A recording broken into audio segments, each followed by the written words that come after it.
À medida que os anos passam, vão ficando mais claras as razões do buraco do BPN. O buraco total, para que saiba, pode chegar a 7 mil milhões de euros. Ora, é quase o dobro do corte que nos exige a Troika na despesa pública.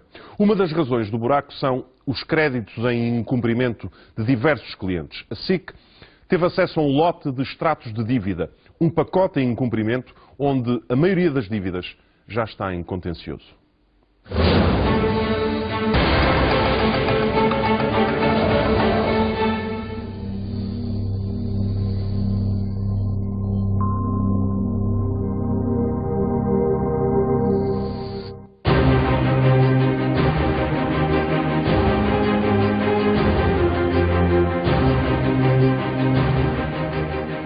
Quando foi nacionalizado, o BPN estava esburacado por falta de liquidez.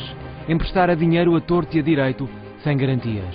A administração de Oliveira e Costa investira em negócios que haveriam de revelar-se ruinosos. Numa auditoria que a última administração privada do banco mandou fazer, foram identificadas diversas zonas negras. A soma das operações, que refletiam prejuízos reais e que nunca entraram no balanço do banco, chegava, em novembro de 2008, o mês da nacionalização, aos 750 milhões de euros. O governo socialista, chefiado por José Sócrates, ordenou a nacionalização. Quando se nacionaliza, nacionaliza-se para tomar conta da gestão e conduzir os destinos da entidade nacionalizada. Nova auditoria, revelada escassos 2 meses depois, fez disparar a fatura para os 1.800 milhões. Nada será feito em termos de operações neste domínio que prejudique o interesse patrimonial do Estado e o interesse dos contribuintes. O Executivo esforçou-se por tapar a carteira. O propósito passou a ser pôr o banco em ordem e reprivatizá-lo. Essa caminhada haveria de abrir brechas num país já então em luta contra a crise.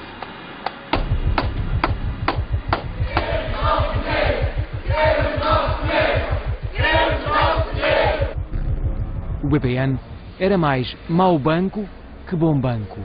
Em setembro de 2010, para tornar o BPN atrativo para os potenciais investidores privados, o Executivo consumou a separação das águas. De um lado, colocou o mau banco, do outro, o bom banco. Ou seja, de um lado ficaram as outras empresas financeiras do grupo BPN, os créditos de cobrança difícil e os imóveis propriedade do grupo. No outro, ficaram os créditos apetecíveis. Para vender o BPN por 40 milhões de euros ao BIC, o Estado alojou em 3 empresas criadas de propósito, os chamados veículos, mais de 5 mil milhões de euros em ativos potencialmente tóxicos.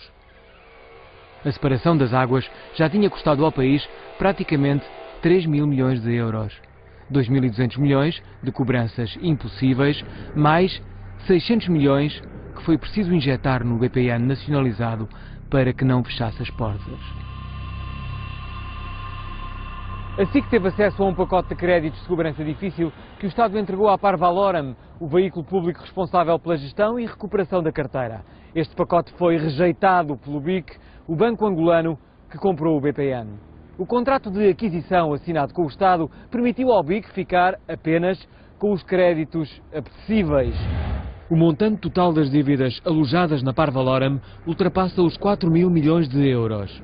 1.800 milhões representam as chamadas imparidades, ou seja, a parcela desse bolo total que tecnicamente não será recuperada. As imparidades estão relacionadas com a percentagem do crédito que não será recuperada e com a desvalorização dos ativos associados aos créditos. O cálculo das imparidades para 2012 ainda não foi feito. A desvalorização dos ativos e as incapacidades de cobrança deixam a parcela em aberto. Mas é previsível que esse valor de 1.800 milhões, calculado em 2011, dispare. O valor desse disparo entrará diretamente no déficit das contas públicas em 2012. Dividimos o lote em 3 pacotes. O primeiro aloja os créditos inferiores a 5 milhões de euros. No outro extremo, temos os créditos superiores a 15 milhões de euros, alguns mesmo a ultrapassarem os 100 milhões. E por fim, neste terceiro pacote, temos créditos de diversos montantes, mas dinheiro que foi emprestado a administradores, a familiares, a amigos e a diversas figuras públicas. Alguns desses empréstimos foram concedidos sem garantias reais associadas.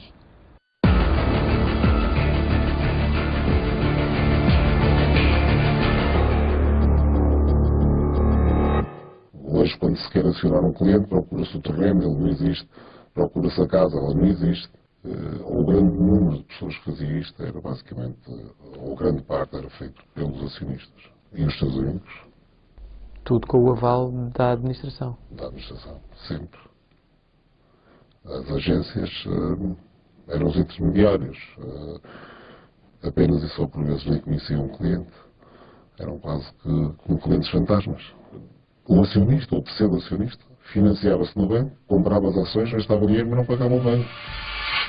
No dia 31 de outubro de 2012, José Oliveira e Costa tinha descoberto um montante superior a 15 milhões de euros, incluindo juros. A filha do homem que liderou o BPN e a SLN durante uma década, Yolanda Oliveira e Costa, é presidente de uma sociedade que deve praticamente 4 milhões. A Plexpart, administrada por Luís Caprichoso, antigo número 2 de Oliveira e Costa na administração do BPN e da SLN, deve 820 mil euros, incluindo juros. A Labicer, uma empresa de investigação na área da cerâmica, um negócio em que Oliveira e Costa se envolveu diretamente e com ênfase nos tempos em que administrava a SLN, deve 82 milhões. A Labicer haveria de revelar-se um negócio ruinoso, eis aqui a prova. Oliveira e Costa, Luís Caprichoso e a empresa Labicer são arguidos no mega processo do BPN, em julgamento há 2 anos. A dívida da Big Mundi, empresa liderada por outro arguido do processo, José Augusto Rodrigues Monteverde, ultrapassa os 5 milhões e 600 mil euros. Extrato de dívida datado de 2 de novembro. A acusação deste mega processo, em julgamento desde finais de 2010, identificou um conjunto de sociedades offshore que Oliveira e Costa, Luís Caprichoso e Francisco Sanches, figuras de topo da SLN, terão usado para desviar o rastro do dinheiro que emprestavam a pessoas próximas. A proximidade entre as partes terá sido determinante para que os eleitos comprassem ações da holding que depois eram recompradas por decisão da administração.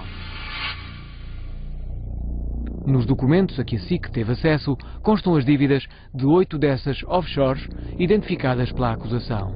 A soma das parcelas aproxima-se dos 220 milhões de euros.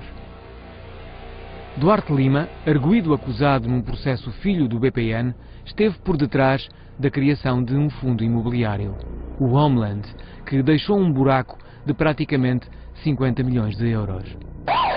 O despacho de acusação afirma que o negócio associado ao fundo terá rendido ao ex-deputado e ao filho cerca de 3,5 milhões de euros. Arlindo Carvalho, outra figura do PSD nos tempos de Cavaco Silva, chegou a Ministro da Saúde. Como Duarte Lima, também é arguido num processo filho do BPN. O extrato de dívida do grupo Pousa Flores, onde Arlindo Carvalho era sócio do socialista José Neto, não consta do pacote a que a SIC teve acesso, mas relatos surgidos na imprensa aproximam o valor dos 75 milhões de euros. O nome do ex-ministro surge associado ao BPN há mais de 3 anos, quando foi constituído arguido. Arlindo terá adquirido posição numa empresa com dinheiro do banco.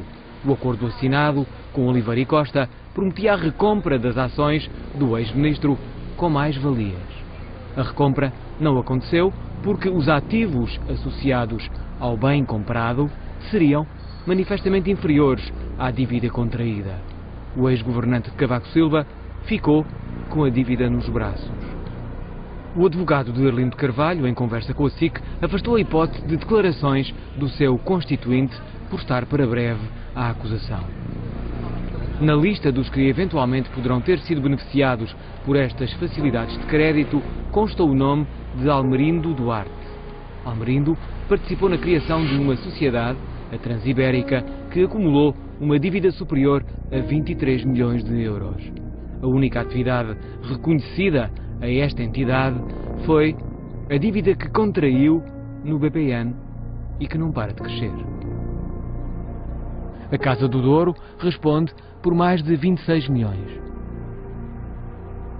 A CNE deve mais de 90 milhões de euros.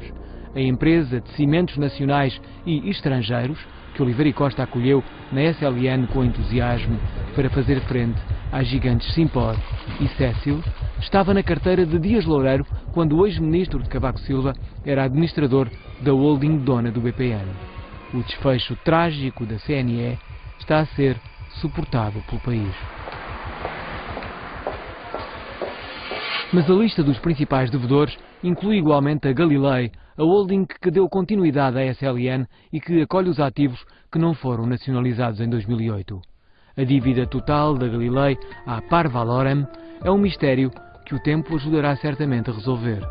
A administração da Par Valorem garante que ronda os 1.000 milhões de euros.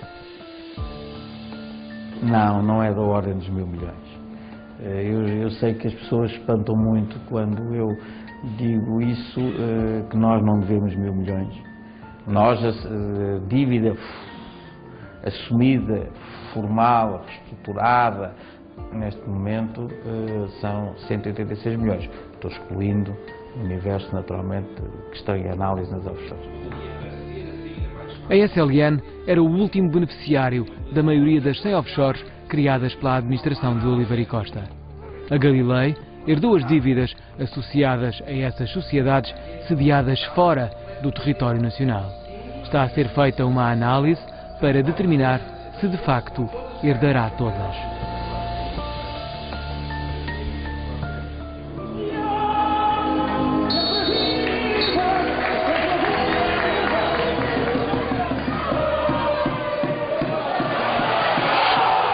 Aprígio Santos, presidente da Naval 1º de Maio, construtor civil, deverá, segundo fonte da Par Valorem, cerca de 140 milhões de euros.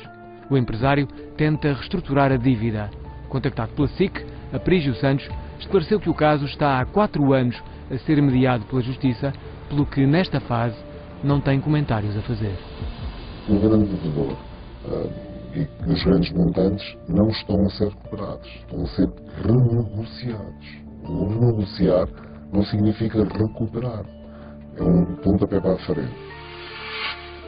Num extrato de dívida a que a SIC teve acesso, o empresário Joaquim Coimbra, com interesses em Cabo Verde e um dos principais acionistas da SLN, responde por mais de 11 milhões de euros, incluindo juros calculados a 8 de novembro. Coimbra foi dirigente nacional do PSD nos tempos de Barroso, Mendes e Menezes e membro da Comissão de Honra da candidatura de Cavaco Silva a Belém. Tal como Fantasia, o empresário que terá negociado o terreno onde o atual Presidente da República construiu a casa de férias, lidera 2 empresas do ramo imobiliário que devem mais de 80 milhões de euros à Par Valorem.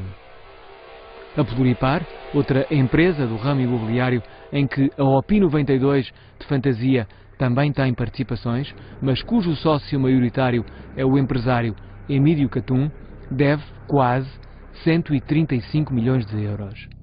Fantasia e Catum têm negócios conjuntos noutras empresas atoladas em dívidas à Par Valorem. A soma das parcelas registadas nos documentos a que a SIC teve acesso ultrapassa os 72 milhões de euros. A construção civil é uma marca do lote a que a SIC teve acesso, mas também o futebol.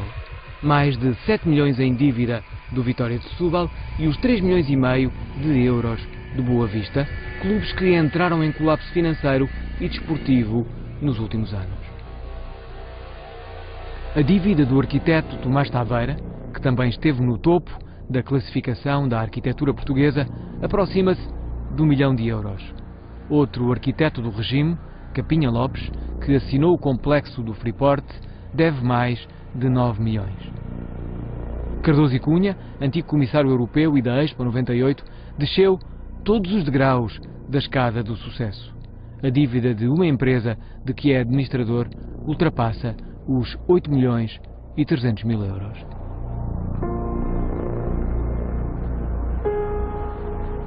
Se olharmos para a quantidade de créditos de valor superior a 100 milhões que integram o lote a que a SIC teve acesso, se olharmos mais longe e recordarmos os mais de 4 mil milhões do pacote, facilmente perceberemos que o valor de 130 milhões recuperado até agora é gota de água em oceano revolto. As dívidas das entidades e figuras que integram estes 3 lotes são consideradas de cobrança difícil, em alguns casos mesmo impossível. Por alguma razão o BIC, que comprou o BPN por 40 milhões de euros, não aceitou recebê-las. Estes devedores receberam o dinheiro, gastaram-no, gozaram-no, em alguns casos até o perderam, a dívida é deles. Se não pagarem, será suportada inteira por um país a definhar. Pedro Coelho, Luís Pinto, Ricardo Tenreiro, SIC.